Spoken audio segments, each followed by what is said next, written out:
Yes. J'ai compris. Bonne soirée, à bientôt. Merci Joris. Merci Joris. Bonne soirée à toi. Bonne soirée. Bon, alors du coup, c'est moi qui prends le relais. Donc bonsoir à tous. Il y en a que je ne vois pas, mais que je devine. En fait, voilà, on a proposé cette soirée en se disant que, avec des réfugiés qui avaient vécu des choses compliquées, c'était pas mal d'avoir quelques billes sur la santé mentale, ce que pouvait être des symptômes post-traumatiques, qu'est-ce qu'il faut faire, enfin voilà. Donc c'est Mireille ce soir qui va nous parler de tout ça. Et donc, je vais la laisser se présenter, parce que j'en sais pas beaucoup plus, en fait, si ce n'est que c'est une amie de Joris. Voilà. Ok, pas de souci. Je vais me présenter. Après, vous pourrez, avant que je commence mon topo, me présenter un peu l'association de ligne. Oui. Mais d'abord, je me présente. Vas-y. Je vais peut-être d'abord me présenter. Donc, moi, je m'appelle Mireille Maléco et je suis cadre de santé à l'ARHM, qui est une association une fondation, dans laquelle il y a un hôpital qui s'appelle Saint-Jean-de-Dieu à Lyon. C'est à Lyon 8e et donc c'est un hôpital psychiatrique. Donc moi, je suis donc cadre de santé, c'est-à-dire manager de l'équipe de soins depuis 8 mois. Mais avant, j'étais 15 ans infirmière au Vinatier. Vous devez connaître l'hôpital du Vinatier, hôpital psychiatrique de renom sur Lyon.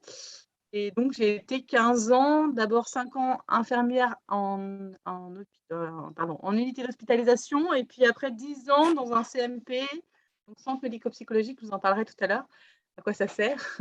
Et donc, c'est pour ça que j'ai répondu à l'invitation de Joris. Alors, je ne suis pas du tout spécialiste de la guerre en Ukraine, je vous préviens tout de suite. Par contre, c'est pas l'idée, de toute façon. Les troubles psychiques, voilà, je les connais puisque c'est mon métier, d'abord en tant qu'infirmière, puis en tant que cadre. Donc, voilà, c'est à ce titre-là que je viens parler ce soir. Merci. Du coup, alors pour nous, l'association, c'est l'association EFCO, dont Claire, la présidente, est en train de déguster son repas. Gilbert, nouvellement nommé trésorier, et puis d'autres personnes qui font partie du conseil d'administration.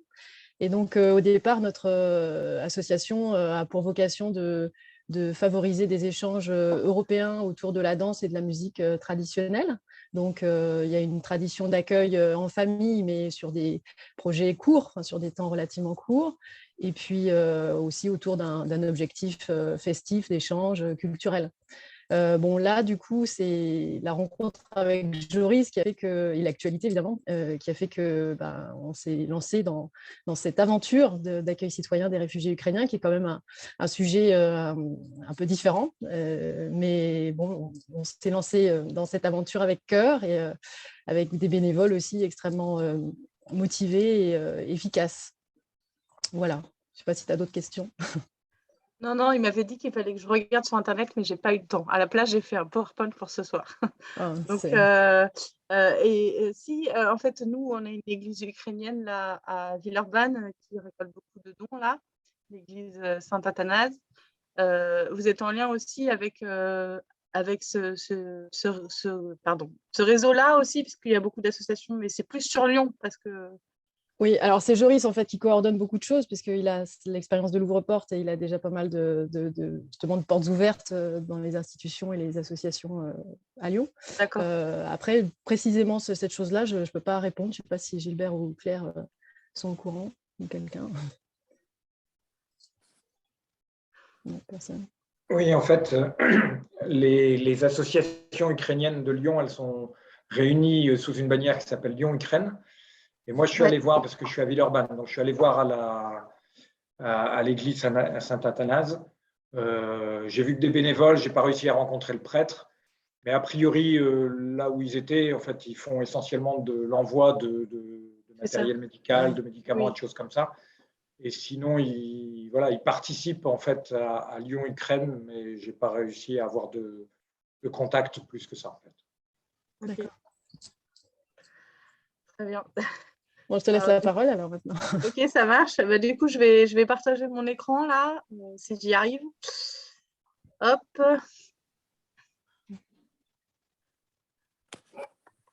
Voilà, vous le voyez là, du coup? Oui, tu peux la... Ouais, voilà, c'est bien. Ok. Alors, moi, j'ai encore vos têtes au plein milieu de mon diaporama. Donc voilà. CDS, ça veut dire quête de santé, donc Hôpital Saint-Jean-de-Dieu, qui fait partie d'une fondation. Pourquoi une fondation? Parce que du coup, il y a du médico-social aussi et du logement dans cette fondation. Donc voilà. Et c'est une association avec un président, tout ça. Juste pour la petite histoire, moi je connais Joris parce que j'ai été très engagée dans des associations à Villeurbanne de centre de loisirs à gestion parentale et de crèche parentale, plus dans le domaine. Et du coup, Joris, je l'ai connu parce qu'il accompagnait les associations de ce type-là, à l'époque où il était encore à Villeurbanne. Donc, juste, qu'est-ce que la santé mentale? Alors, la définition de l'OMS, elle dit que c'est un état de bien-être dans lequel la personne peut se réaliser, surmonter les tensions normales de la vie ou accomplir un travail productif et contribuer à la vie de sa communauté. Du coup, peut-être pour des personnes exilées, on peut se dire que contribuer à la vie de sa communauté pour des Ukrainiens qui sont arrachés à leur vie quotidienne en Ukraine, ça ne doit pas être simple. Donc, je pense que la santé mentale est largement fragilisée dans ce contexte. Donc, voilà. Et en fait, je voulais vous dire ce que c'était une décompensation, parce qu'on parle toujours de décompensation, pour vous expliquer un peu avant de rentrer dans les détails plus techniques pour le stress post-traumatique tout à l'heure. On dit souvent, il y a quelqu'un qui a son micro ouvert, je ne sais pas si on peut le couper, je ne sais pas qui c'est. Du coup, on dit que une décompensation, c'est comme un coup de tonnerre dans un ciel serein. Donc, les psychiatres, moi, qui m'ont appris les troubles psychiques, m'ont expliqué cette image et je trouve qu'elle est assez parlante, c'est-à-dire que du jour au lendemain, quelqu'un qui a une vie sereine se met à décompenser. Alors, pour deux raisons. D'abord, parce qu'il peut avoir une fragilité de base, une fragilité innée, mais il peut aussi avoir une fragilité acquise. Et dans le cadre du stress post-traumatique ou de l'exil, généralement, c'est plutôt une fragilité acquise du fait du contexte, c'est-à-dire que l'environnement vient lui faire décompenser une fragilité qu'il avait peut-être de base, mais s'il n'avait jamais été confronté au traumatisme, il n'aurait pas décompensé.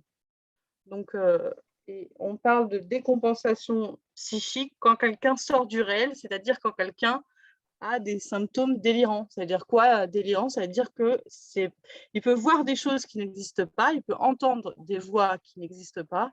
La personne d'à côté n'entendra pas les mêmes voix. Donc là, on dit qu'il sort du réel. Donc, il a ce qu'on appelle une psychose, donc un délire. Voilà. Et ça peut être très brusque. Mais bon, quelqu'un qui a un stress post-traumatique n'est pas forcément délirant. Hein. Mais c'est juste pour expliquer ce que c'est qu'une décompensation.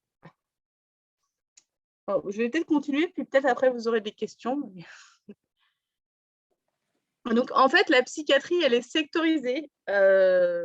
Et donc, pour ceux qui habitent Villeurbanne, vous dépendez de l'hôpital du Vinatier. Là, on voit tout sur la carte. Je ne sais pas si vous la voyez, elle doit être petite peut-être. Mais du coup, tout ce qui est en vert, c'est le secteur géographique du Vinatier. Tout ce qui est en jaune, c'est le secteur géographique de Saint-Jean-de-Dieu. Et tout ce qui est en rose, c'est le secteur géographique de Saint-Cyr-au-Mont-d'Or. Donc, plus l'Arbrel, Villefranche, Amplepuis, Tarare. Je crois qu'il y a pas mal de gens qui sont dans ces eaux-là. Et du coup, pourquoi je vous parle de ça? Parce qu'en fait, la psychiatrie est sectorisée depuis longtemps. C'est-à-dire que quand on est hospitalisé, quand quelqu'un va mal, il est hospitalisé dans l'hôpital du secteur géographique dont il dépend. Donc, si j'habite à Tarare, je vais être hospitalisée à Saint-Cyr-au-Mont-d'Or. Si j'habite à Mornan, je vais être hospitalisée à Saint-Jean-de-Dieu. Et si j'habite à Villeurbanne, Lyon 8, Lyon 6, Lyon 3, ou la Presqu'île, je vais être hospitalisée à Vinatier. Et ils ont découpé ça parce que en fait, la psychiatrie est organisée avec des hôpitaux psychiatriques, avec des lits, des unités d'hospitalisation, mais aussi des centres médico-psychologiques, donc qui sont en fait les endroits où les personnes vont consulter quand ils ont besoin de suivi. Donc, quelqu'un qui a des troubles psychiques va s'orienter vers un CMP, pas forcément en vue d'une hospitalisation a posteriori, mais juste pour être suivi. Donc, c'est des soins qui sont gratuits, dans lesquels il y a des psychiatres, des psychologues, des infirmiers qui vont suivre régulièrement les patients qui vivent chez eux. Le but du jeu, c'est que les patients vivent de façon la plus stable possible avec un suivi au centre médico-psychologique. Voilà, donc en fait, pourquoi les secteurs du Vinatier sont beaucoup plus petits que, comment on appelle ça, je trouve pas le mot, mais je veux dire en niveau étendu que ceux de Saint-Cyr ou de Saint-Jean-de-Dieu, parce qu'en fait, c'est en termes de densité de population. Donc forcément, à Lyon-Centre, il y a plus de densité de population, donc l'espace est moins étendu. Et qu'est-ce que veut dire un centre d'accueil thérapeutique à temps partiel? En fait, c'est sur le principe un peu des hôpitaux de jour, c'est-à-dire qu'on propose des groupes thérapeutiques, des activités médiatisées pour des patients, histoire qu'ils aient des temps groupaux repérés dans la semaine avec des soignants, avec des infirmières qui animent, pour voir d'autres personnes se socialiser et sortir de chez eux. Ça fait un rythme de soins régulier dans la semaine. Donc, la plupart du temps, les patients qui vont mal et qui relèvent pas d'un simple suivi par un psychiatre et une infirmière en consultation tous les mois ou tous les mois et demi, ils ont des groupes thérapeutiques dans la semaine en plus, de 1 à 4 à peu près par semaine. Alors, peut-être qu'à cette étape-là, vous avez déjà des questions. Puis après, je peux continuer. Je n'ai pas 2 heures de contenu, comme disait en blaguant Joris tout à l'heure. Peut-être la décompensation, tu parlais des symptômes. Enfin, on s'en aperçoit en fait quand quelqu'un décompense ou c'est feutré, enfin, c'est explicite ou on peut être surpris? Ben, ça dépend de quoi on parle. Si c'est un délire, donc si quelqu'un est délirant, on s'en aperçoit parce que ça prend des proportions. Il peut être agité au niveau psychomoteur, tourner en rond, parler de choses qui n'existent pas, ne pas dormir.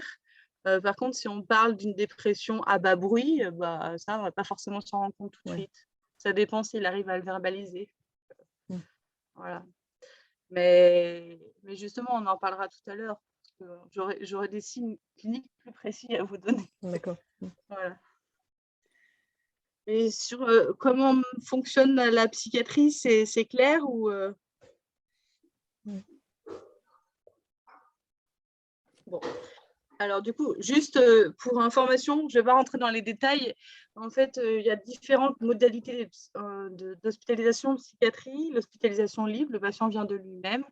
L'hospitalisation psychiatrique à la demande d'un tiers. Donc là, ça peut être quelqu'un de la structure d'hébergement, par exemple dans les CHRS de Forum Réfugiés. Ça arrive des fois que les directeurs de Forum Réfugiés signent les hospitalisations à la demande d'un tiers, parce que la personne n'a pas de famille, ou les soins psychiatriques sans consentement sur représentant de l'État. Donc ça, c'est soit le maire, soit le préfet et ça, c'est pour quand des personnes sont dangereuses pour elles-mêmes et surtout pour l'ordre public.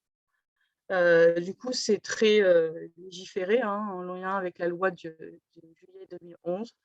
Donc, par exemple, quelqu'un qui est hospitalisé sous contrainte, il y a un certificat d'un médecin extérieur qui est confirmé par un médecin intérieur à l'établissement. Après, le certificat est revu 24 heures après la première admission et 48 heures. Et après, au bout de 12 jours, il y a le juge des détentions et des libertés qui valide ou non si l'hospitalisation sous contrainte est conforme à la loi. Et ça, c'est nouveau depuis 2011. Voilà, c'est juste pour expliquer que, en fait, par exemple, un réfugié qui va mal et qui ne se rend pas compte de ses troubles, on peut l'hospitaliser sous contrainte. La plupart du temps, il faut quand même que ce soit quelqu'un qui a une fonction un peu représentative. Voilà.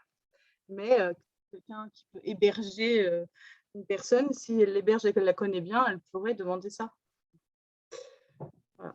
Mais si on veut en prendre la responsabilité aussi. Parce que par contre, par exemple, l'hospitalisation à la demande d'un tiers, le tiers a droit de la lever. C'est-à-dire, le tiers peut dire, même si les psychiatres ne sont pas d'accord, moi, je veux lever l'hospitalisation, auquel cas, le psychiatre n'aura pas le choix, il sera obligé de faire sortir la personne.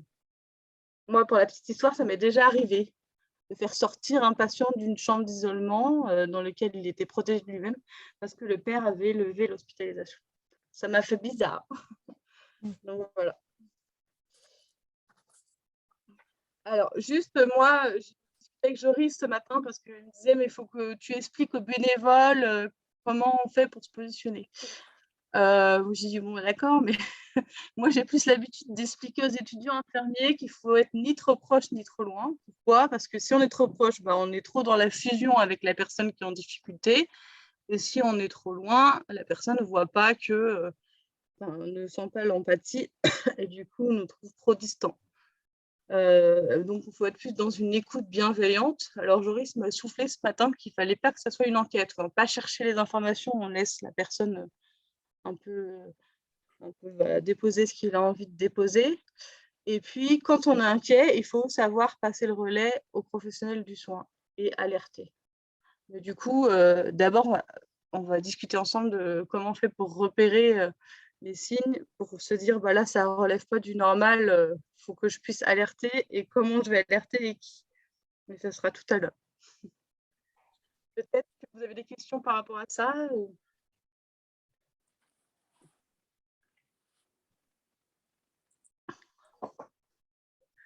Pas de questions?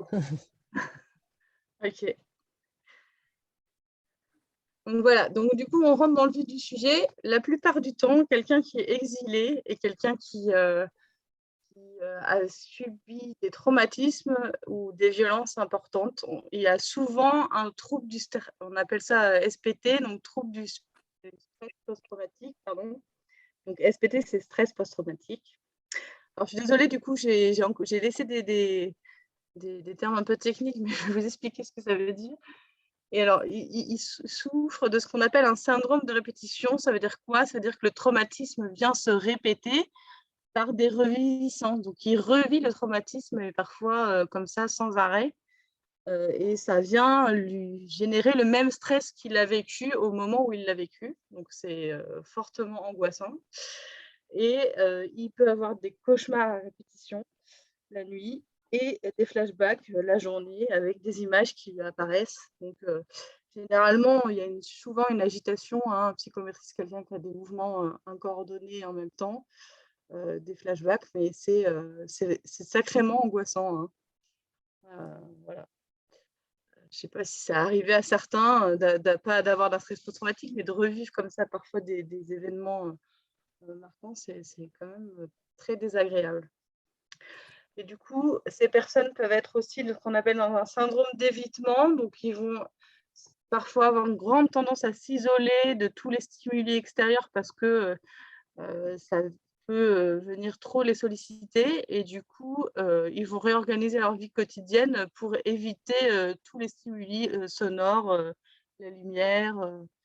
Par exemple, quelqu'un qui peut avoir des bombes peut s'isoler de quelconque bruit qui peut lui rappeler ce genre de traumatisme et de bruit. Donc, il va s'isoler, je ne sais pas, au fond de sa chambre pour ne plus rien entendre, pour éviter de se confronter à son stress trop important.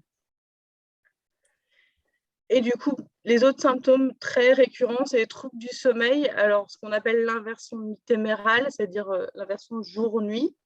Donc, c'est des personnes qui dorment le jour et qui sont réveillées la nuit. Et généralement, quand on inverse ça, c'est très difficile de repasser dans l'autre sens. Mais en même temps, c'est vraiment un signe d'alerte parce qu'une fois que ça s'installe, après, les personnes sont insomniaques, même s'ils dorment le jour, ils ne dorment pas assez. Je ne sais pas si parmi vous, des gens ont déjà travaillé de nuit. Moi, j'ai travaillé 2 mois de nuit, mais c'est compliqué en fait. Juste pas pour dire que j'ai un trouble du stress post-traumatique, mais pour dire qu'on ne dort pas assez en fait quand on dort le jour. Et du coup, ça vient accumuler la fatigue. Après, c'est irrattrapable. Donc, les troubles du sommeil, c'est la première chose qui alerte dans n'importe quel trouble psychique. Donc, il faut y faire très attention. Donc, des gens qui sont irritables, qui se mettent en colère et qui ont une hypervigilance. Donc, c'est un peu ce que je disais tout à l'heure, c'est-à-dire que comme ils ont été exposés à un stress majeur, ils vont avoir une hypervigilance et quelconque bruit, quelconque agression, quelconque lumière trop forte, ça va les stresser au plus haut point, donc ça va être compliqué. La distorsion cognitive, c'est un peu difficile à expliquer, on va peut-être passer. Et les troubles de l'humeur, c'est donc soit quelqu'un qui est complètement déprimé, au fond du trou, qui a l'envie de rien, soit quelqu'un qui est complètement exalté, qui peut avoir des envies qui partent dans tous les sens, avoir envie de dépenser plein d'argent alors qu'il n'en a pas, et et l'humeur peut fluctuer comme ça de façon très rapide. Donc, qu'est-ce qu'on propose dans ce type de stress post-traumatique? Ce qu'on appelle les TCC, c'est thérapie cognitivo-comportementale. C'est-à-dire, il va aller voir un psychologue ou un psychiatre qui va lui dire comment faire avec ses symptômes et comment changer son comportement en lien avec ses symptômes. C'est différent de la psychanalyse qui va fouiller dans l'histoire. Là, on traite le symptôme. Et on ne peut pas passer par la psychanalyse pour traiter le trouble du stress post-traumatique, ça ne sert à rien. Là, ce qu'il faut, c'est diminuer les symptômes, diminuer l'angoisse et éviter l'exposition au stress trop prolongé. Et pareil, thérapie d'exposition, c'est en fait s'exposer au stress. Alors, on ne fait plus trop ça, mais bon, c'était noté dans les notes là, que j'avais prises pour préparer cette intervention. C'est-à-dire, quelqu'un qui est phobique des araignées, il va se confronter aux araignées, ou quelqu'un qui est phobique des grandes surfaces, qui est agoraphobe, va s'exposer. Là, dans le cadre du stress post-traumatique, ça me paraît un peu compliqué. Donc, voilà. Et du coup, le MDR, c'est une technique qui utilise les doigts, les yeux, les clignements d'yeux, et c'est aussi une thérapie comportementale. En fait, les psychiatres utilisent les mouvements des yeux pour rééduquer le cerveau en faisant évoquer à la personne le stress qu'il a subi. Et puis, les groupes d'entraide, alors, du coup, ça, c'est aussi dans des dispositifs dont on va parler tout à l'heure. Mais en fait, le fait de se faire aider par des personnes qui ont vécu la même chose, généralement, c'est un des premières choses qui aident les personnes en difficulté. En psychiatrie, actuellement, on a dans les unités de soins, celles qui veulent bien être ouvertes, à la nouveauté, ce qu'on appelle des pairs aidants ou des travailleurs de santé pairs, c'est-à-dire que c'est des personnes qui ont des troubles psychiques par le passé et qui sont rétablis actuellement, qui ont passé un diplôme universitaire et qui vont donner les clés aux personnes qui souffrent actuellement des mêmes symptômes qu'ils ont eu par le passé pour pouvoir se rétablir et vivre de façon la plus stable possible.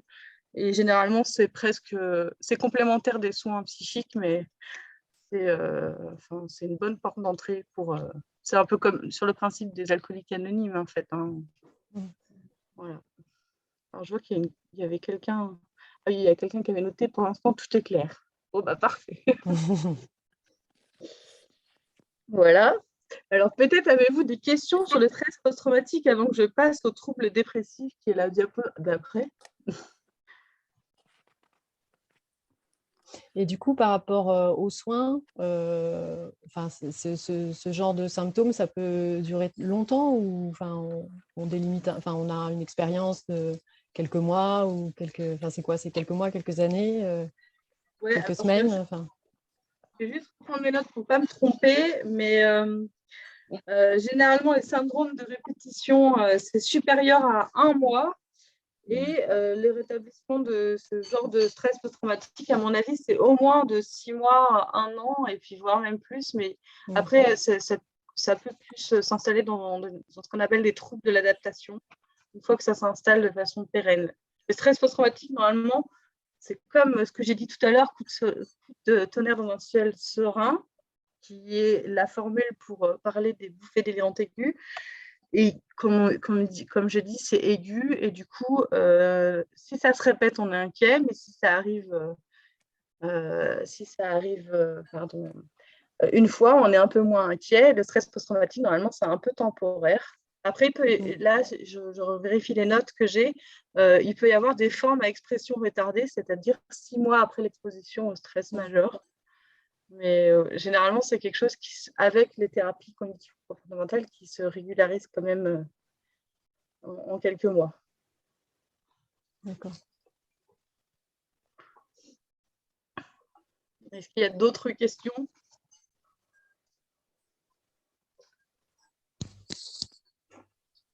Non. Alors, je passe à la diapo suivante. Ah ça ne veut plus marcher. Alors.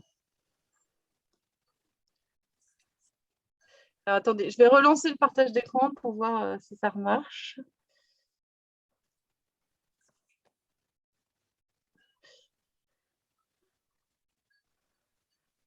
Désolée. Hein. Alors.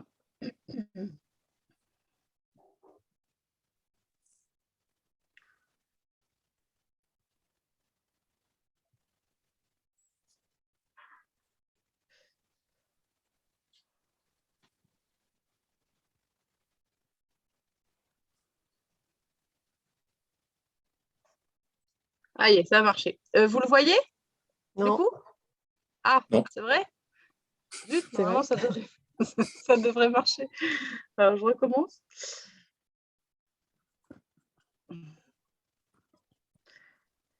Bon, moi, c'est inscrit que vous voyez actuellement l'écran de Michel Tachon. Oui. Donc, il y a quelque chose qui va vraiment pas là. Ah, Gilbert, tu dois faire quelque chose, non? Ouais, je pense que Gilbert, si tu peux intervenir, ça peut être pas mal. Eh bien oui, si je sais trouver ce qui... Voilà, c'est Voilà. bon, on a En retrouvé. fait, C'est parfait. quand tu regardes sur ton écran et que en haut à droite, il y a marqué affichage, et il y a Michel Tachon et il y a Mireille, et il faut cliquer sur le bon. Oui, non, c'est pas ça. C'est l'écran partagé. J'avais l'écran de Michel Tachon. Oui, mais Dans ça y est, l'écran partagé. on a C'est retrouvé. bon, là. ouais. Oui, c'est et bon. du coup, c'est bon, vous avez trouvé la nouvelle diapo? Oui, c'est bon. C'est bon. Trouble dépressif. C'est tout Ok, bon. ça marche. Bon, alors ça, j'imagine que vous avez déjà entendu parler. Je ne dois pas vous apprendre grand-chose parce que c'est la pathologie la plus courante en France, hein, les troubles dépressifs. Du coup, ça se caractérise comment? Par une humeur triste, quelqu'un qui n'a plus du tout de plaisir, ce qu'on appelle un émoussement affectif, c'est-à-dire qu'il n'a pas du tout connecté à ses émotions, voire même il n'en a pas du tout. Et la plupart du temps, c'est des pensées qui tournent en boucle autour de la culpabilité, pas forcément en lien avec des choses réelles. Hein. Parfois, ça peut être une autoflagellation de la personne, mais il est coupable de rien. Une dévalorisation, quelqu'un qui croit qu'il est incurable et des idées suicidaires. Alors, je ne suis pas rentrée dans les détails des idées suicidaires, mais je pourrais quand même vous dire ce sur quoi il faut s'attarder quand quelqu'un a des idées suicidaires. Parce que du coup, nous, on utilise des cotations, mais après, on n'est pas obligé d'utiliser des cotations. Mais je vous explique ça tout de suite. Et puis, toujours pareil, très attention aux troubles du sommeil, à la fatigue, à quelqu'un qui, la plupart du temps, prend ou perd du poids, mais la plupart du temps, j'ai écrit perte d'appétit au lieu de perte d'appétit. La plupart du temps, c'est plutôt une perte d'appétit. C'est quelqu'un qui n'a plus du tout envie de manger parce qu'il n'a plus goût à la vie, donc ça ne sert plus à rien de manger. Des troubles de la libido.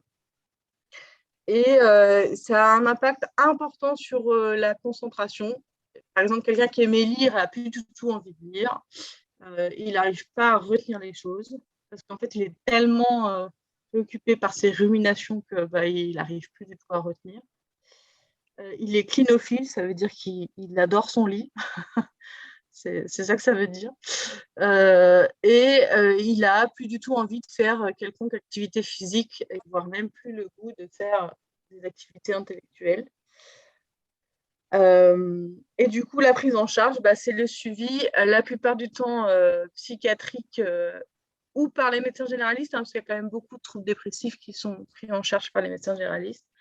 Et la plupart du temps, un suivi psychologique peut être complémentaire de ça, c'est-à-dire essayer de trouver dans l'histoire de la personne qu'est-ce qui ne va pas, essayer de lui faire identifier qu'est-ce qui le met en difficulté et travailler l'estime de soi. Mais ça prend du temps. Ça peut prendre plusieurs années ou quelques semaines. Ça dépend de la capacité de résilience de la personne. Mais voilà. Et alors, comment on s'inquiète là de quelqu'un qui a des idées suicidaires? Alors, du coup, il faut s'inquiéter du risque, c'est-à-dire est-ce que c'est des idées qui viennent très régulièrement? Par exemple, si quelqu'un a 6 idées suicidaires par heure, donc toutes les 10 minutes, on s'inquiète parce que ça veut dire que vraiment l'intentionnalité est importante.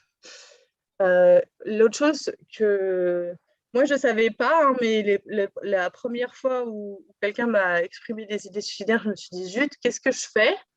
Alors, j'ai appelé mes amis du centre de prévention suicide de Vinati. Je leur ai dit, moi, je ne sais pas comment on fait pour évaluer ça. Ils m'ont dit, il faut que tu lui poses la question de Et si voilà, il devait passer à l'acte, comment il ferait? Donc c'est bizarre, mais clairement, moi en tant que soignant, alors peut-être qu'en tant qu'accueillant, on ne le fait pas, mais moi je pose la question, comment vous feriez? Quel scénario vous avez mis en place? Est-ce que vous avez accès à, la moyen que vous avez pensé? Et si oui, dans combien de temps? Donc ça, en fait, c'est ce qu'on utilise pour essayer d'évaluer la dangerosité et l'urgence et auquel cas on appelle les secours quand on est très très inquiet que ça va arriver dans les 10 minutes. Ou sinon, après, il y a des plateformes dont je vais vous parler tout à l'heure, quand on est un peu moins inquiet, que ça peut attendre quelques temps. Mais peut-être qu'il ne faut pas, en tant que bénévole, se lancer là-dedans. Par contre, se dire que si la personne va me verbaliser comme ça d'emblée, sans filtre, qu'il va se suicider tout à l'heure et qu'il a sa boîte de médicaments juste à côté sur sa table de nuit, ou son arme à feu sur son oreiller, ou un couteau sur la table à côté de lui, là, j'appelle le secours tout de suite, j'alerte tout de suite. Voilà. Vous n'allez pas vous amuser à côté, mais de faire la cotation, mais se dire que voilà, si le scénario est bien établi, alors là, on s'inquiète, quoi. Voilà. Peut-être que vous avez des questions, parce que là, on rentre un peu dans le vif du sujet. Est-ce qu'il faut essayer de le dissuader ou pas? Alors, en fait, oui, j'ai oublié de préciser. Vous pouvez essayer, mais sauf que s'il ne veut pas en parler, vous laissez tomber, vous n'essayez pas de le dissuader. Par contre, j'ai oublié de préciser, c'est important, ça tombe bien que vous me posiez la question, c'est que ce qui est rassurant pour les soignants, c'est quand ils ont des facteurs protecteurs. C'est-à-dire, il va me dire, mais non, je ne vais pas le faire parce que je vais trop manquer à mes enfants. Et qui va le dire, à chaque fois que j'y pense, je pense à mes enfants et ça m'empêche de le faire. Donc ça, c'est rassurant parce que ça veut dire qu'il y a une pensée qui s'installe, qui fait barrage à son intentionnalité suicidaire. Le problème, c'est que si cette pensée suicidaire revient trop souvent, au bout d'un moment, les facteurs protecteurs peuvent un peu se fragiliser au fil du temps. Mais voilà, donc faut essayer de l'en dissuader, mais je pense que là, il faut quand même passer le relais, parce que si vous voyez que ça n'a aucun effet... voilà.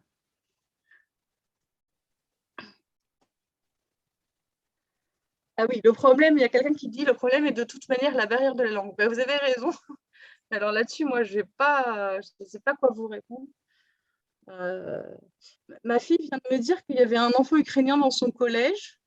Alors apparemment, c'est un collège privé à Lyon, mais du coup, elle dit qu'il parle français un peu et que du coup, là, elle était en cours d'allemand avec ma fille, donc c'était de l'allemand, donc ma fille traduisait en français et après lui, il retraduisait avec son traducteur de poche, là, ça devait être un smartphone sûrement.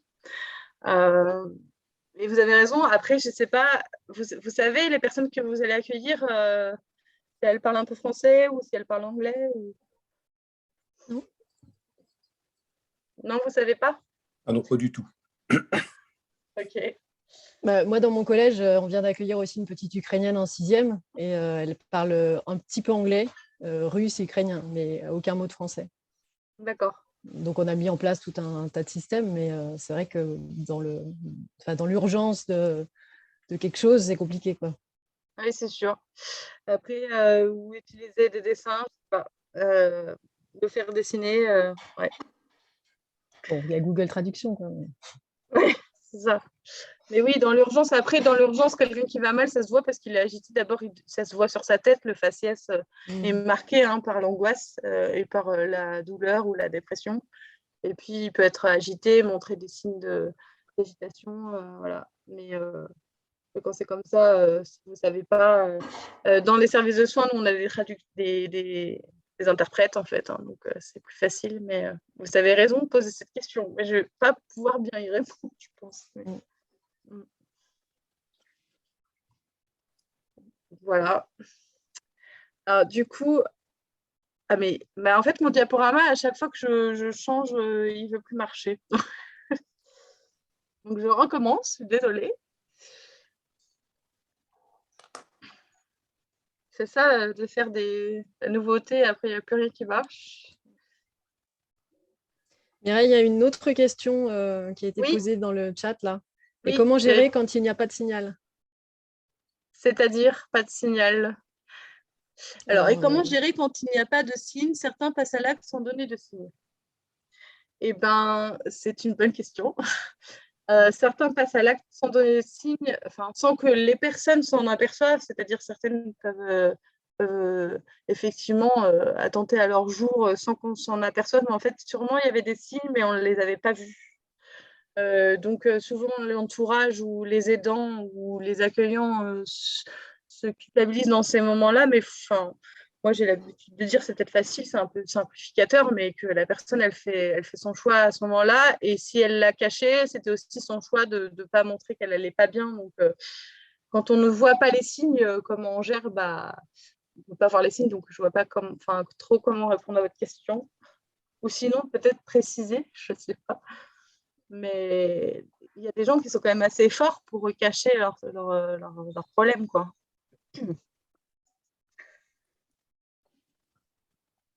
Est-ce que la personne veut préciser la question ou...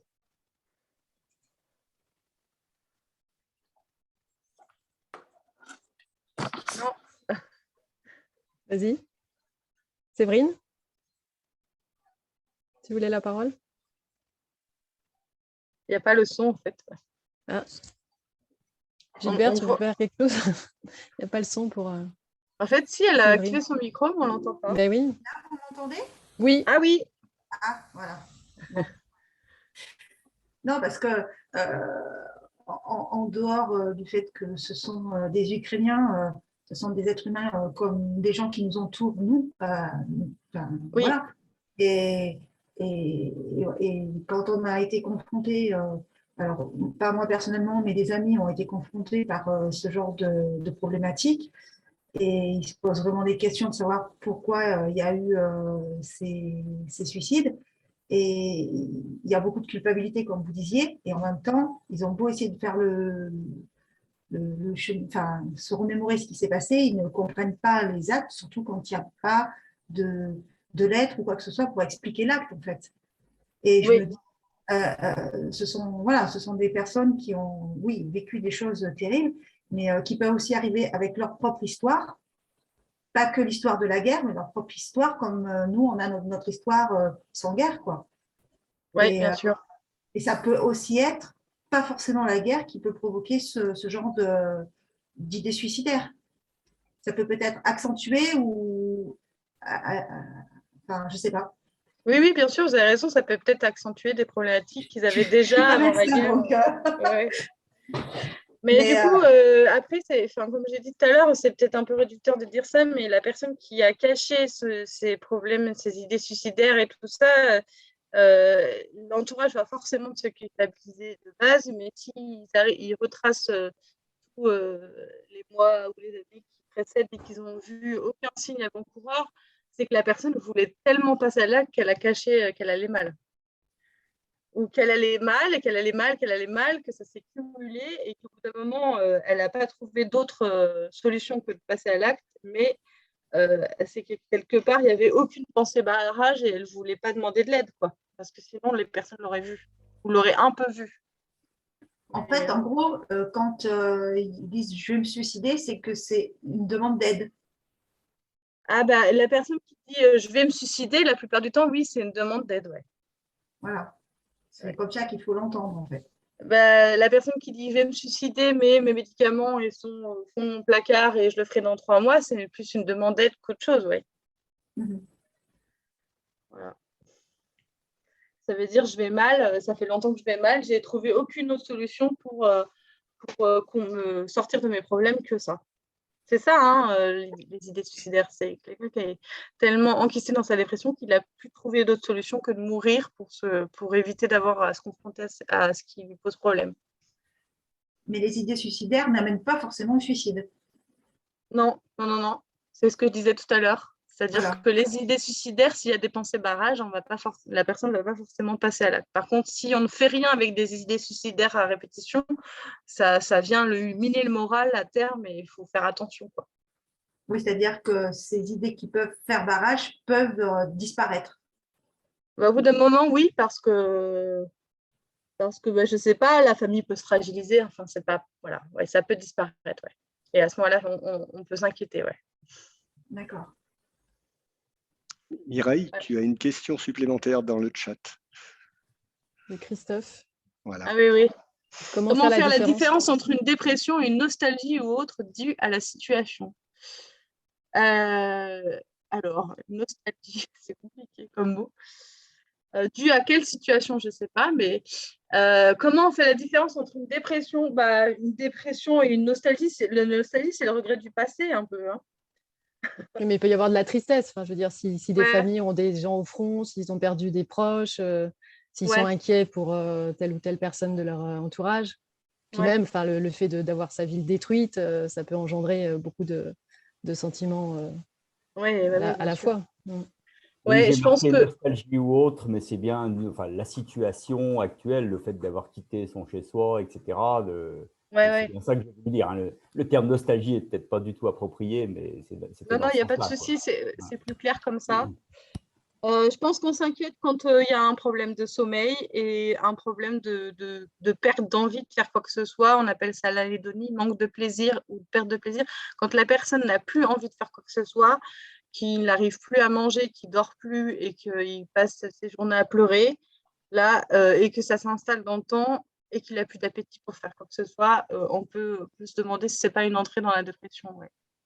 Que la nostalgie, moi je pense ce que vous dites là, confronté à des images de guerre, aux personnes qui leur manquent et tout ça, c'est plus de l'anxiété ou des ruminations anxieuses. Mais la dépression, il y a vraiment des symptômes physiques associés. La fatigue, la perte d'appétit, l'insomnie. Justement, Joris, il nous disait que quand les gens allaient arriver, ils seraient assurément fatigués et qu'il allait dans un premier temps falloir les laisser plutôt tranquilles, se reposer, etc.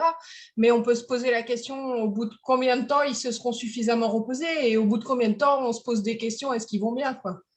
Ouais.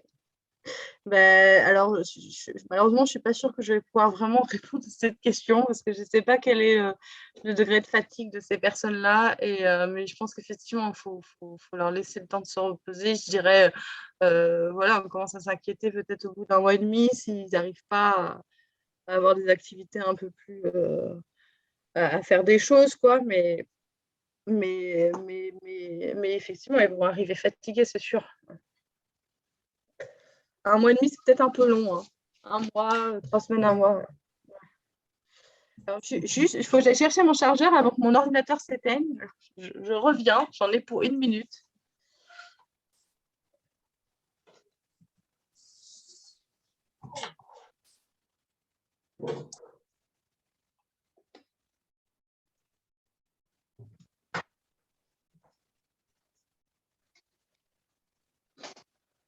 Je vais écouter vos questions pendant que je branche mon ordinateur. Moi, je voulais juste dire un autre petit truc auquel j'ai pensé par rapport à un stress qui serait inutile, c'est que tous les mercredis, dans notre village, il y a le premier mercredi du mois, il y a la sonnerie, la sirène qui retentit dans le village. Et personnellement, ça me fait toujours sursauter. Alors, je me dis que des gens qui l'ont entendu à longueur de temps, c'est peut-être pas mal qu'on les prévienne que c'est juste un test. Ça, c'est une bonne Voilà. idée. Hein. Ouais, effectivement. Parce que s'ils ne sont pas au courant, ils vont peut-être se dire tiens, tout recommence, quoi. Enfin, voilà, quoi. C'est anecdotique. Mais bon. Non, c'est pas anecdotique. Là, la première sirène qu'on a entendue le premier mercredi du mois après la déclaration de guerre en Ukraine, tout le monde s'est demandé si c'était la sirène du premier mercredi du mois. Hein. Bon, c'était pas la guerre en France, mais voilà. Quand même, je pense que oui, c'est pas anodin.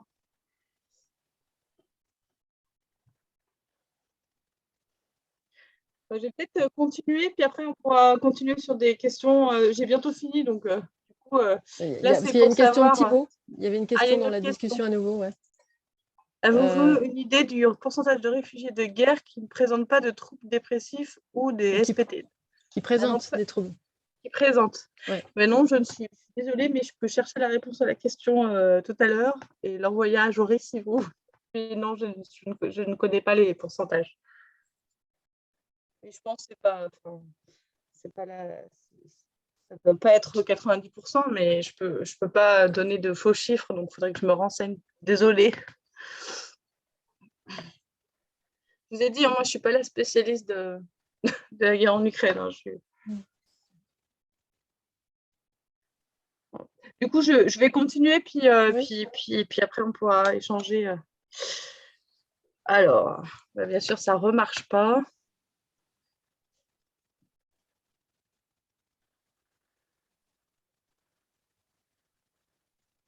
On a la première. Oui. Voilà. Donc, en fait, là, mais du coup, je vous le ferai passer, hein, le déploiement, parce que comme ça, vous aurez les réflexes après pour savoir qui alerter et comment. Alors, le Vinatier, depuis à peu près 1 an et demi, peut-être un peu plus, 2 ans, il a mis en place une plateforme qui s'appelle Live, qui marche 7 jours sur 7, de 8h à 20h. Donc, je vous ai mis le numéro. En fait, en ligne, vous avez des infirmiers, des psychologues et des assistantes sociales qui répondent à toutes les questions de personnes tout venant. Ça peut être des patients, des familles ou des accueillants. Moi, je peux que vous conseiller si vous êtes inquiet pour quelqu'un que vous accueillez, de les appeler eux. Du coup, eux, ils sont formés pour vous dire, là, le patient, il relève d'aller aux urgences tout de suite. Donc, il faut que vous appeliez une ambulance ou vous appeliez le SAMU ou les pompiers. Non, je vais vous donner l'adresse du centre médico-psychologique le plus proche dont vous dépendez pour que vous preniez un rendez-vous. Enfin, voilà, eux, ils sont top là-dessus. En dehors de ces horaires, il faut appeler les urgences psychiatriques. Alors, je n'ai pas mis le numéro. Mais UPRM, ça veut dire urgence psychiatrique grande métropole. C'est les urgences psychiatriques du Vinatier. Elles couvrent tous les secteurs géographiques que je vous ai montrés tout à l'heure. Donc, ils vont de Villefranche, Glaisé, là, tout là-haut au sud, là. Et du coup, là-bas, c'est ouvert 24h/24. Et du coup, là, ils font des évaluations psychiatriques. Donc, ils décident à l'issue de l'accueil. Donc, parfois, ils peuvent attendre longtemps, hein, les patients, malheureusement. Mais ce n'est pas à la hauteur de 7 heures, comme parfois aux urgences somatiques. Mais, du coup, ils vont être évalués par un psychiatre qui va dire ce patient nécessite une hospitalisation ou pas. Et s'il ne nécessite pas, il va les envoyer vers d'autres structures de droit commun, CMP, ou moi, je suis cadre de santé d'une équipe mobile. Par exemple, des patients qui sortent de l'UPRM dit le patient va mal, il faudrait qu'il y ait une équipe mobile qui aille le voir à domicile. Donc, pour les patients en précarité, je vous en parlerai tout à l'heure, il y a des dispositifs particuliers. Ce n'est pas mon équipe mobile à moi qui ira, par exemple. Mais du coup, ils sortent des urgences et ils ne sont pas sans rien du tout, quoi. Il y a une proposition de soins par ailleurs. Et puis, le 3114, c'est le numéro national de prévention de suicide. Donc, je vous ai mis les liens. Du coup, pareil, eux, ils vont donner les mêmes, pas les mêmes, mais en beaucoup, beaucoup plus approfondis, des conseils sur des patients qui vont pas bien au niveau suicidaire. Et même les patients, eux, peuvent appeler le CPS pour dire « je ne vais pas bien, qu'est-ce qu'il faut que je fasse ?» Ils peuvent appeler le 3114 sans souci. Et après, donc Forum Réfugiés, qui est la plateforme d'accueil qui a plein de CHRS sur tout le Rhône et autres au niveau national, ils ont un centre qui s'appelle Essor, qui est situé à Villeurbanne, qui est gratuit et qui prend en charge au niveau individuel et familial les adultes, les ados et les enfants de plus de 6 ans, des patients victimes de traumatisme en lien avec les persécutions et la précarité sociale. Mais bon, après, pour les Villeurbanais là, qui m'écoutent, c'est bien, mais pour les Lyonnais aussi, après, pour Tarare-Labrelle, c'est un peu plus isolé. Je ne sais pas trop si des personnes qui habitent Tarare-Labrelle ou Villefranche puissent aller jusqu'au centre Essor, j'en sais rien. En tout cas, c'est vraiment le centre dédié à ces problématiques-là en particulier. Et du coup, il y a 2 équipes mobiles vers lesquelles on peut adresser ce type de patient. C'est Psymobile, qui est une équipe mobile du Vinatier. Et pourquoi je vous parle de celle-là? Parce qu'elle prend en charge des patients qui ne sont pas connus de la psychiatrie, qui ne sont pas connus de l'hôpital, pas connus des CMP. Et du coup, ils peuvent être sollicités par les familles, les proches, l'entourage, les médecins généralistes, les intervenants sociaux et donc, je pense aussi les accueillants. Et du coup, je vous ai mis les numéros. Donc, je vous transférerai le PowerPoint, donc vous pourrez les avoir. C'est pour des personnes souffrant de troubles psychiques qui ont souvent des difficultés à demander de l'aide. Et du coup, la plupart du temps, c'est les aidants ou les accueillants qui demandent de l'aide à leur place. Peut-être en lien avec ce dont on a parlé tout à l'heure quand on est inquiet. Si c'est urgent, on appelle la plateforme Live, on appelle les urgences. Si c'est un peu moins urgent, on peut solliciter Psymobile pour avoir leur avis et quoi faire. Et à ce moment-là, Psymobile va aller voir les personnes là où elles sont hébergées. Donc, si c'est dans un centre d'accueil, ce sera au centre d'accueil. Et du coup, après, Psymobile, c'est un infirmier, un psychiatre qui se déplace au domicile, enfin là où est hébergée la personne, et qui va proposer des soins pour l'accompagner vers un centre médico-psychologique et un suivi un peu plus construit après. Donc, c'est hyper intéressant, les équipes mobiles, pour ça. Parce que du coup, ils vont sur le lieu de vie des personnes. Et ils vont l'accompagner au fur et à mesure, en fonction de l'avancée de la personne sur l'acceptation de ses difficultés. Et l'autre chose, alors là, par contre, ça dédié à des personnes SDF. Alors, du coup, ce ne sera pas votre cas, puisque vous allez accueillir des gens chez vous, mais si c'est des personnes qui n'ont pas de domicile et qui vivent dans la rue, il y a une équipe mobile qui s'appelle Interface SDF, qui est l'équipe mobile du centre hospitalier dans lequel je travaille, et qui va faire des maraudes dans la rue. Et pareil, c'est le même principe que l'équipe mobile d'avant, c'est-à-dire l'idée, c'est que la personne accroche sur les structures de droit commun, c'est-à-dire les CMP, après, une fois qu'ils sont allés le voir plusieurs fois dans la rue, ils sont dans une démarche de l'aller vers et ils vont après l'accompagner à aller se raccrocher aux soins. Voilà, et du coup, j'ai fini ma présentation qui n'a pas duré 2 heures.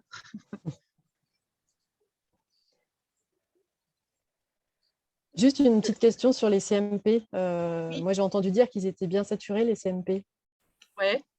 Donc, ça marche quand même ou Ouais, il y a ça quand même marche une quand même. chance parce que je sais que par rapport aux enfants, par exemple, les élèves que je peux suivre et tout ça, ils ont beaucoup de mal à avoir des places, quoi. Vous habitez où? Moi, au collège, je suis à Châtillon-d'Azergue. Ouais. Je vois pas où c'est. C'est dans la vallée d'Azergue, c'est après l'Arbrel, dans la vallée d'Azergue. Ouais. Et vous avez raison. Alors, la pédopsychiatrie est vraiment plus symbolisée que la psychiatrie adulte.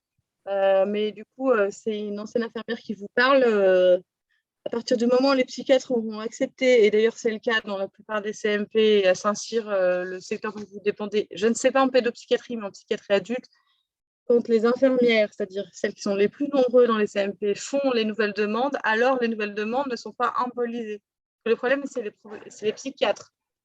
Et du coup, si on dit que tous les patients entrant en CMP doivent être vus par un psychiatre alors qu'il n'y en a pas beaucoup, et ben, du coup, ça embolise. Tandis qu'en fait, une infirmière, comme moi, j'ai été 15 ans infirmière, nous, on sait évaluer la situation. Et après, si on est inquiet, on va parler au psychiatre et on va dire qu'est-ce qu'on fait dans cette situation, qu'est-ce que tu en penses, est-ce qu'on le garde au CMP, est-ce qu'on lui donne une adresse vers laquelle s'adresser. On ne garde pas forcément tous les patients. Quelle nouvelle demande qui se présente. Mais c'est en train de se régulariser, ça, normalement, les files d'attente en CMP. Hein. Parce que, par exemple, dans l'hôpital où je travaille, la psychiatre présidente du conseil médical d'établissement, elle dit le CMP, c'est la première porte d'entrée en psychiatrie. Oui, mais à ce moment-là, il faut arrêter que les files d'attente soient trop longues, sinon on ne peut pas dire ça. Mais franchement, c'est en train de changer ça. Moi, dans le CMP dans lequel je travaillais, avant, il y avait 6 mois d'attente et quand les infirmières, on a repris la main sur les nouvelles demandes parce que c'était le projet d'établissement qui était comme ça. Il y avait 5 jours d'attente. Voilà. Ah oui. Bon, c'est une bonne nouvelle. Ouais. Alors moi, pour connaître un peu le CMP de Tarare et de Tilly, c'est compliqué pour les adultes. Hein. Ah ouais. D'accord. Il y a des gens autour de moi qui veulent être pris en charge, ils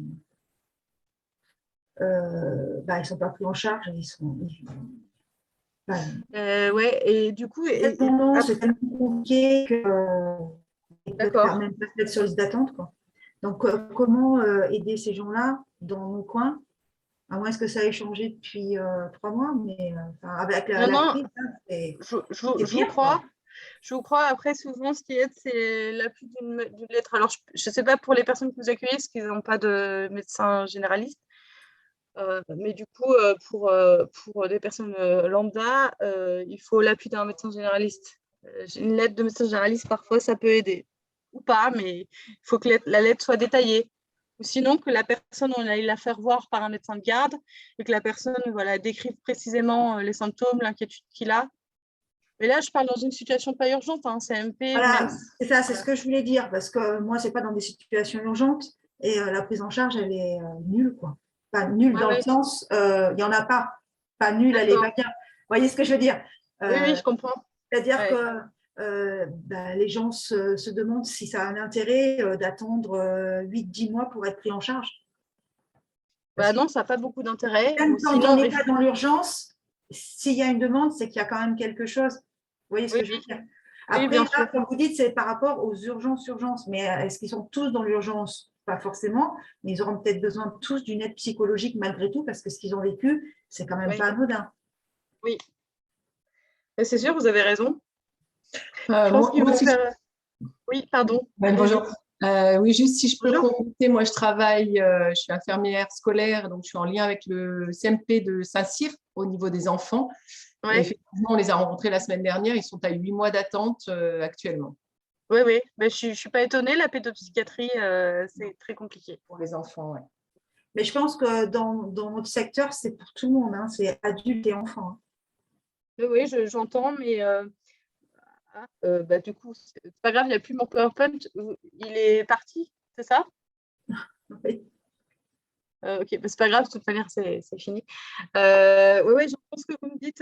Après, peut-être que moi, j'ai une vision biaisée parce que je suis plus dans le centre de Lyon et que du coup, on fait en sorte qu'il y ait moins d'attente.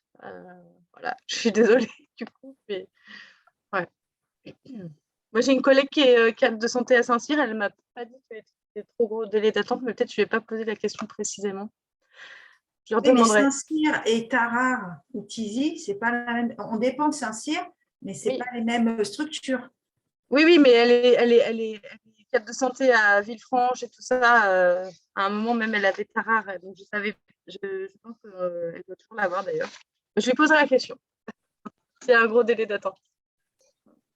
Parce qu'en fait, Saint-Cyr, c'est l'hôpital, c'est comme je vous ai expliqué tout à l'heure, c'est l'hôpital dans lequel il y a les unités d'hospitalisation, mais il gère le CMP de Tarare et de l'Arvel. Oui. Voilà. Et de Tizi. Et de Tizi, oui. Mais je lui poserai la question. Je ferai passer la réponse par Joris.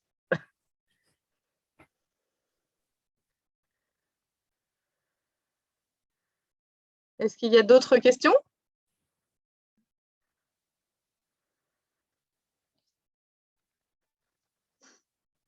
Non, apparemment.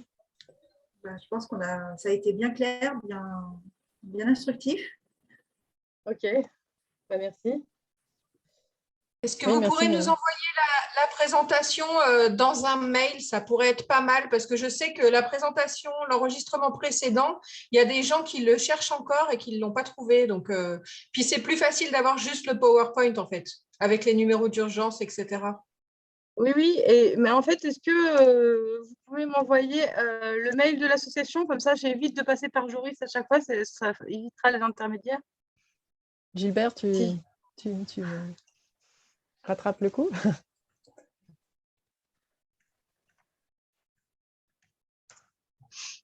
Voilà. Ah, pardon, elle est pas oui, il y a juste enfin, pardon. Il y a l'arrobase qui n'est pas passé. Ouais. Voilà. On se doute que c'est l'arrobase. Ouais. Ok. J'ai dérapé sur le clavier, excusez-moi. C'est pas grave. Et puis, il faut que je note la question là sur le pourcentage des personnes. Alors, c'est des personnes réfugiées en général, c'est ça? Oui, la question tout à l'heure, c'était les pourcentages des réfugiés en général qui souffrent de stress du post-traumatique ou dépression, c'est ça? C'est ça. Ok. Oui, bonsoir. En fait, l'idée, c'est de savoir si, quand on va accueillir des réfugiés, s'il y a de grandes chances à ce qu'on soit confronté à ce genre de situation, ou si c'est plutôt des cas plutôt… Des choses à la marge, ouais. Ouais, voilà. Ok. Eh ben, je vais me renseigner. Merci. Bon, ben, merci Mireille alors pour cette présentation de très rien. claire. C'est bien. plaisir. Et puis, en tout cas, bon courage pour l'accueil. Du coup, ça commence bientôt, c'est ça? Il y a déjà des gens qui sont accueillis. D'accord. Il y a des gens en attente, mais c'est toujours au dernier moment qu'on est vraiment sûr. Et du coup, les personnes qui sont accueillies, vous savez pour combien de temps? Et si après, vous avez des solutions à terme ou pas du tout? Vous ne savez pas du tout quels sont les débouchés? L'idée, de toute façon, c'est de mettre plusieurs familles et plusieurs bénévoles en lien. Ouais, Donc, oui. c'est toujours l'idée que ce soit quand même pour un certain temps. Après, on ne sait rien. Enfin, je ne sais pas si les gens qui ont accueilli ont discuté avec les personnes qu'ils accueillent, mais à mon avis, c'est assez flou encore. D'accord. Et vous êtes combien d'adhérents dans votre association? Alors, Gilbert, plus de 100, hein, 150 ou quelque chose comme plus ça? de 150, plus de 150, oui. Ah là là, ça monte tous les jours.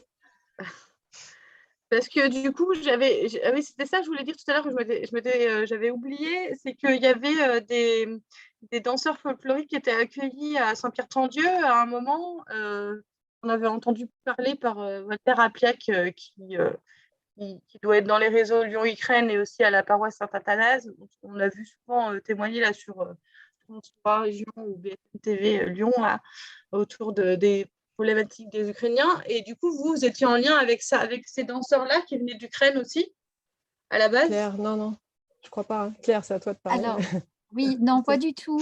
D'accord. En fait, nous, on s'appelle Fédération culturelle française FCO. Il manque FCO dans ton PowerPoint. Ah oui, pardon. Voilà. C'est vrai. Et FCO, ça veut dire European Folk Culture Organisation. Et en fait, on fait des échanges avec des pays de toute l'Europe, enfin avant qu'il se passe tout ça, avant même le Covid, puisque depuis le Covid, ça s'était arrêté. Pour reprendre un jour, bien sûr. En fait, on fait des échanges, mais l'objectif, c'est de conserver les traditions de chaque pays, de faire des échanges pour connaître la culture d'un autre pays et que l'autre pays connaisse notre culture et apprendre à s'apprécier chacun avec nos traditions et nos façons de vivre différentes. Et c'est vrai que faire des échanges avec un autre pays, à travers la danse et la musique, comme ce sont des langages universels, ce sont des langages qui nous permettent de très facilement partager une activité ensemble. En plus, elle est physique quand c'est la danse. Quand c'est la musique, les musiciens peuvent se mélanger. On envoie les partitions avant, etc. Et il y a un mélange. Et quand on danse en partenariat avec une personne de chaque pays, eh ben, c'est extraordinaire. On a participé à des festivals comme ça avec, je ne sais pas, une dizaine de pays différents. Et on apprend même à travers la danse à découvrir un pays. Quand on tape des pieds par terre ou quand on saute beaucoup plus haut, eh bien, on apprend le pourquoi. Si c'est le fait que ce soit un pays de montagne, ce sont des gens qui sont très physiques et qui vont être très, très sautants parce qu'ils vont avoir une musculature assez importante. Si c'est un pays tout plat, il y aura plus des gros sabots, ça ira plus lentement. Voilà, enfin c'est tout bête, mais on apprend à travers la nourriture, à travers l'habillement, à travers le rythme de vie, et on a appris ça. Et c'est vrai que le fait de découvrir d'autres pays, quand la guerre en Ukraine s'est passée, on avait déjà des contacts évidemment avec l'Ukraine depuis des années. Moi depuis ça fait plus de 20 ans et ça a commencé comme ça parce que l'Ukraine faisait partie des pays avec lesquels on était familiers et on connaissait des Ukrainiens. Et comme ça se passe, notre association est européenne à la base et notre antenne, c'est une association qui est une antenne de cette association européenne et c'est l'antenne pour la France. J'ai hérité ça de mon père. Voilà. Ok, super. C'est bien, du coup, bravo à vous parce que c'est pas évident comme ça de changer un peu d'objectif, même si c'est temporaire là, pour quelques mois. Ouais. Et je pense qu'à Saint-Pierre-de-Chandieu, c'est la même chose, mais par un autre biais. Mais il y a beaucoup de villages, beaucoup d'associations qui font ça. Mais nous, on fait partie d'un réseau européen. Voilà. Après, voilà. Super. Bon, merci. Eh ben, écoutez, je ne sais pas s'il y avait d'autres choses à dire ou sinon, peut-être je vous envoie de suite le PowerPoint, là, comme ça sera fait, enfin de suite dans la soirée. Et voilà, et puis bonne suite à vous, bon courage. Voilà. Merci à toi. Merci, bonsoir tout le monde. Merci Mireille. Ouais. Je vous enverrai mon adresse mail personnelle si jamais vous avez des questions, vous êtes paniqués, vous pouvez y répondre, peut-être pas dans l'urgence, mais voilà. Merci beaucoup, en tout cas. Merci beaucoup Mireille. Bonsoir tout le monde. Bonne soirée, Merci, au revoir. Mireille, ouais. Bonsoir. Alors, Bonsoir à tout le monde. Il faut que j'arrête l'enregistrement, il faut que je trouve où. Ah oui, c'est vrai. En bas, non? Enregistré. Allez, ouais.